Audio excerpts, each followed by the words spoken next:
Garuu isaan qabuus hin dandeenye harkaan isaanii sirriitti hin qabamne. Sababoota kan ergasii Hacaaluun faas ijoolleen baashuun beeffaa namoonni baay'een achumattis na qaqqabanii ergasii qeerroonis Oromoon kunoo ammuma ammallee ilaalaa jirta. Oromoon nafaan baay'ee gaddanii itti dhagahame kan baay'ee natti dhagahame FB irratti argiteettoota Amaariffaatiin waan kana kan hojjetu Oneegidha. Akka jedhaa turanii. Waan kana kan hojjetu Oneeg namoota beekamaa Oromoon jaallatu ajjeesee saba biraatu akkas godhee maqaa nu balleessuu fe'anii yeroo barreessan namni akkam Waaqayyoon illee sodaatu hin jedhe. Oneeg waan kashlabbummaa akkasii miti yeroo hunda waan dhugaa waan uummata fayyadu waan gaaffii mirgaati malee waan kashlabbummaa waan hin fakkaanne waan hin taane akkasiis hin hojjetus gara fuulduraas kaayyoo isaas miti. Garuu Waaqayyo guddaadha konkolaataadha malee anarra homaa hin geenye uummata Oromoo garuu ittiin boone baay'ee duris nan sin jaalla ammoo caalaan sin abdadhee sin hin jaalladhe naa jiraadha. Funyee galatoomee amma akka dhuunfaattis ta'ee akka waliigalaatti atiillee dalagaa qabdaa keessummaa qabda waan ta'eef namni galateeffachuu barbaadu yoo jiraate galateeffadhuuti mana kee kanallee kunoo akkuma garuu waa hedduutu jira.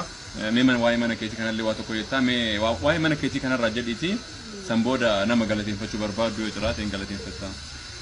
Manni kun otoo hin taane waggaa lamaan kana duraan kan eegale yeroo sumarraa jalqabe anaaf Abashaa gidduu walitti bu'iinsi warri qaamni mootummaas namoonni baay'een keessan hin beektu Oromoffaan barreessuun koo yakka ta'ee manallee amma irratti saamsanitti gahaniiru qaama mootummaa hundatti simadheera amma kaleessa poolisii fi gabaasee akkas godhi yeroo jedhanii anis Haceenis ijoollee warri dursanii na bira dhufanii itti amanne wanticha maaliif achi yoo deemtu wanni ragaa qabdaa akkamiin eenyudha maaliidha malee namni furmaata sii kennuu hin jiru. Furmaanni koo Waaqayyoof Waaqa gaditti immoo Oromoo koo qeerroo koo isaaniitti beeksisne wanni osoo hin ta'in isa gara fuulduraas yeroo darbes kun ji'uma lamaan kana dura daa'ii jalaan akkasuma isaantu ajjeese ammarra gahameera.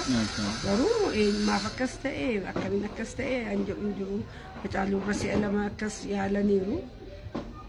Wanti maaliif warra qaama mootummaadha gaariidha wal danda'anii jiraachuun gaariidha. Sabaaf sablammii faana walii galanii jiraachuun gaariidha. Garuu sabaaf sablammii mataa irratti baataniitu hamma kana akka nutti taphatan taasisanis warra qaama mootummaadha. Warra hankeenya nuun binnetti bara Tigree nu buttutti waan akkasii arginee hin beeknu. Amma waan akkasii argine waan ta'eef yoo danda'u ta'e yoo nurraa uwwani yoo nurraa uwwuu baatan immoo ofii keenya haalatti ofirraa uwwinu. Haala mijeeffannaa malee teenyeen duunu kanaa booda nufi koo beeka akkamitti akkan ofirraa uwwu. Artistoonni Oromoo beekamoon keessa jiran kan akka keetii maal gochuu qabani jechuun akkamiif eeguu qabani namni biraas.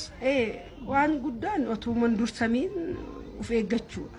Ergi ta'ee booda homtuu kan ta'u hin jiru. Otoo amma akka kaleessa konkolaataa koo erganii bu'ee isaan anumaan barbaadan ta'uu danda'a.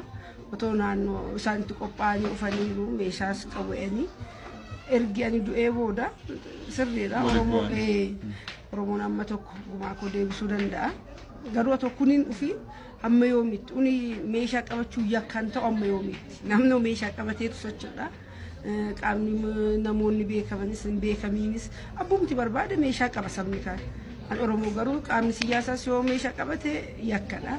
Namni dhuunfaas yoo meeshaa qabate yakkadha. Kanaa booda garuu ani karaa gama koo ufirraan hamma hin danda'e ufirraan orkan jira. Osoo argan du'uun hin danda'amu jechuudha. Artistoonni Oromoos bakka jiranitti inni meeshaa bitachuu danda'u meeshaa bitate. Inni meeshaa bitachuu hin dandeenye immoo meeshaa aadaan haamleen jira maccaan jira waan akkasiitiin illee amma tokko ofirraa uwwida malee kashlabbeen Abashaan akkasumatti hin taphattu. Ani karaa gama koo kanaa booda reediidha. Galatoomii mee namni akka dhuunfaatti galateeffachuu barbaadu ta'e akka mootuu waliigalatti saba Oromoo akkamitti galateeffachuu barbaadu? Maatii koo abbaa manaa koo obboleessa koo hunduma namoota hiriyoota koo namoota naannoo koo jiranii kan koo abalu jechuun baay'ee natti ulfaata. Namoonni waa'ee koo himaman Oromoon hundi waa'een koo isaan cinqa waan ta'eef namoonni meeqa waan baay'ee haamilee isaan naa kennan. Akka isaaniitti na jajjabeessan anas si hojjechiisa anas akkas godha anatu meeshaa sii bita haamileen isaan naa kennan iyyuu baay'ee gammachiiseera Oromoo hunda Waaqayyo bakka jirtanitti sinaa eegu nama hankeessaniif sin jibbu rabbi sin irraa qabu naa jiraadhaa fayyaa ta'an jedha Oromoo hunduu galateeffata.